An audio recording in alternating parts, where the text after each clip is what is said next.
speak briefly to the North East Link Bill. At the very heart of this bill is the establishment of the North East Link State Tolling Corporation in relation to the North East Link Road. The new tolling corporation will be the primary body responsible for the imposition, collection and enforcement of tolls in relation to the use of the North East Link Tollway. Now, it can be argued that the government has a mandate to progress with this project as part of its big build. Some might argue that toll roads do not constitute core policy for Derryn Hinch's Justice Party. Some might argue that the location of this proposed road in the eastern suburbs is a long way from the regional corners of Western and Northern Victoria. However, minor parties are accountable for every vote they cast in this chamber, and therefore any bill which legislates the tolling of roads in Victoria should be carefully considered. Unlike its ugly cousin, the West Gate Tunnel, the North East Link is slightly more edible. I'm sure my colleagues in Western Victoria would argue or would agree that the West Gate Tunnel has been very unpopular, especially in parts of Western Victoria where the government wishes to dump contaminated soil. However, the fact that the state government is collecting the tolls from this new road is a major point of differentiation. Derryn Hinch's Justice Party does not necessarily support the tolling of major roads. However, if the revenues are being returned to Victorians, this is surely a better outcome than increasing trans-urban dividends for shareholders. Moving away from the tolling of the new road and onto the cost, any project which requires $16 billion from hard-working Victorians should undergo rigorous scrutiny. Does the $16 billion price tag take into account that the bosses of the CFMMEU and its allies are demanding wage increases of 4% or 5% every year between 2021 and 2028 for workers on the project? I suspect not. I only wish that our teachers and emergency service workers would get anything close to that pay rise. Wouldn't that be nice?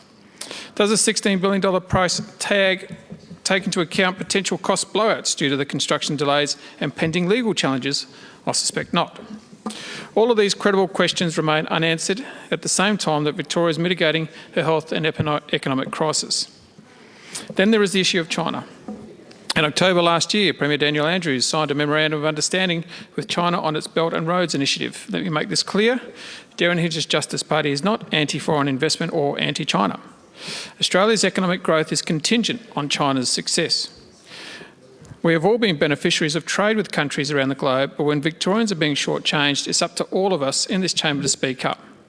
One of the largest consortiums bidding to build the North East Link is backed by China Construction Oceania, which is part of the China State Construction Engineering Corporation that is rolling out the Communist Party's Belt and Roads initiative. This coincides with unfair tariffs being placed on Australian barley. Is Victoria relying on borrowed funds from foreign states to pay for this mega project? Can Victoria continue to service existing debts if interest rates rise or state revenue continues to decline? And most importantly, is there any risk that the newly established tolling corporation will be privatised against the wishes of hard-working Victorians, sold to the private sector or, more worryingly, a foreign country? I worry that the state government is engaging in selective diplomacy by ignoring trade tensions with China in some industries, while striving for greater trade in other industries, potentially undermining Australia's sense of sovereignty. And the public is understandably anxious about this. Finally, I'll sum up my contribution to debate on this bill on a positive note. Rural and regional Victoria is ready and waiting. Ready for growth and waiting for much needed funding.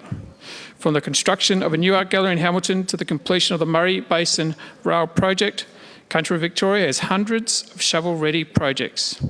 Projects which would drive growth, job growth in communities where there is high unemployment. Projects which would unlock economic growth on a grand scale through improved freight and passenger rail services.